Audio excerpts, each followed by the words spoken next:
अयोध्या के राम मंदिर में रामलला की प्राण प्रतिष्ठा आज से 7 दिन बाद 22 जनवरी को होगी।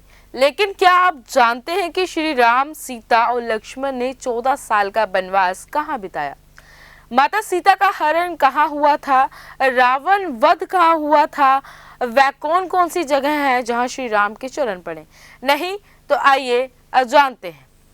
12 साल चित्रकूट में बिताए हिंदू पौराणिक धर्म ग्रंथों में वर्णित है कि श्री राम, सीता और लक्ष्मण ने 14 साल के वनवास के दौरान 12 साल चित्रकूट में बिताए थे। चित्रकूट उत्तर प्रदेश के इलाहाबाद में है और श्री राम से जुड़ा सबसे बड़ा धाम है। इसके बाद 2 साल का वक्त सीता हरण, उनकी तलाश और रावण वध में लगा। जब चित्रकूट से तीनों पंचवटी पहुंचे तो वहां कुटिया से माता सीता का हरण हो गया। उनकी तलाश करते करते श्री राम लंका तक पहुंचे और नुवारा एलिया पर्वत श्रृंखला पर रावण वध किया। तो आइए जानते हैं उन जगहों के बारे में जहां जहां 12 साल के दौरान श्री राम भगवान ने धरे पग। सबसे पहले बात करेंगे तमसा नदी, सिंगरौर और कुराई की। वनवास के लिए निकले राम, सीता, लक्ष्मण सबसे पहले अयोध्या से 20 किलोमीटर दूर तमसा नदी पर पहुंचे। उसे पार करके गोमती पदी पर पहुंचे। नदी पार करके प्रयागराज यानी इलाहाबाद से 20 से 22 किलोमीटर निषाद राजगृह के राज्य श्रृंगवेरपुर पहुंचे, जिसे आज सिंगरौर कहा जाता है। सिंगरौर में गंगा पार करके कुरई पहुंचे। यहाँ से प्रयागराज पहुंचे, जहाँ गंगा यमुना का संगम है। यहाँ से यमुना नदी को पार करके तीनों चित्रकूट पहुंचे। यहाँ 12 साल बिताने के दौरान उन्होंने सिद्धा पहाड़ पर रहकर जंगल में आतंक फैलाने वाले निशाचरों का खात्मा किया। चित्रकूट में ही सेना लेकर भरत श्री राम से मिलने आए थे। अब बात करेंगे चित्रकूट, अत्रि आश्रम और दंडकारण्य की। चित्रकूट के दूसरे हिस्से मध्य प्रदेश के सतना में अत्रि ऋषि का आश्रम था, जहां राम, सीता और लक्ष्मण ने कुछ समय बिताया। अत्रि ऋषि और उनकी पत्नी अनुसुआ ने उनकी सेवा की। चित्रकूट में बहने वाली मंदाकिनी गुप्त गोदावरी पहाड़ियों गुफाओं को पार करके तीनों मध्य प्रदेश और छत्तीसगढ़ के जंगलों में पहुंचे, जिन्हें दंडकारण्य कहा जाता है।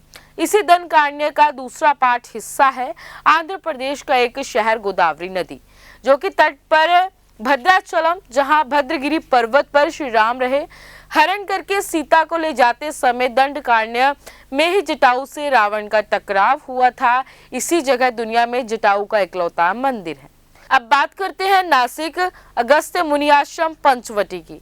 दंडकारण्य से निकल राम, सीता और लक्ष्मण महाराष्ट्र के नासिक में पंचवटी में अगस्त्य मुनि के आश्रम में पहुंचे।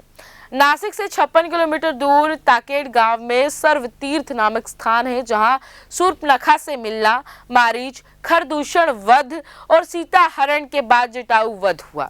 सर्वतीर्थ से निकलकर सीता को तलाशते हुए राम, लक्ष्मण ने तुंगभद्रा तथा कावेरी नदियों को पार किया और इसके आसपास के इलाकों में सीता को तलाशा।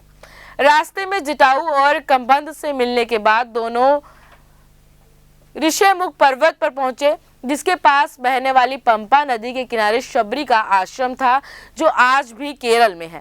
प्रसिद्ध सबरिमले मंदिर इस जगह पर बना है। अब बात करते हैं ऋषिमुख पर्वत, हनुमान सुग्रीव से भेंट।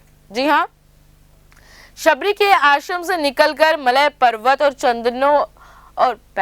चंदन वनों को पार करके दोनों ऋषिमुख पर्वत पर पहुंचे, जहां हनुमान और सुग्रीव से दोनों मिले, सीता के गहने देखे, बाल वध किया। ऋषिमुख पर्वत तथा किशिकंधा नगर कर्नाटक के हम्पी जिला बेल्लारी में आज भी देखा जा सकता है। हनुमान और सुग्रीव की सेना लेकर राम, लक्ष्मण तमिलनाडु के कोडीकराई में पहुंचे, जहां समुद्र किनारे रामेश्वर में पड़ाव किया। आज भी रामेश्वर प्रसिद्ध तीर्थ स्थल है। यहाँ जो शिवलिंग है वह श्री राम ने ही स्थापित किया था। अब बात करेंगे धनुषकोडी राम सेतु और लंका गमन की। रामेश्वरम में समुद्र किनारे श्री राम ने वह जगह तलाशी जहां से लंका तक पहुंचा जा सकता था। इसके बाद नल नील की मदद से श्रीलंका तक राम सेतु बनवाया, जो 18 मील लंबा है, यानी 30 किलोमीटर लंबा है। आज भी इस पुल के कुछ अवशेष बचे हैं, जिसे भारत की आखिरी छोर कहा जाता है, जो धनुषकोडी कहलाता है। आज ये जगह तमिलनाडु में पूर्वी तट पर रामेश्वरम द्वीप के दक्षिणी किनारे पर बसा एक गांव है, जहां राम सेतु का शुरुआती हिस्सा है और राम सेतु के बाकी अवशेष समुद्र के गर्भ में हैं। तो अब बात करते हैं लंका नुवारा एलिया की पहाड़ियां।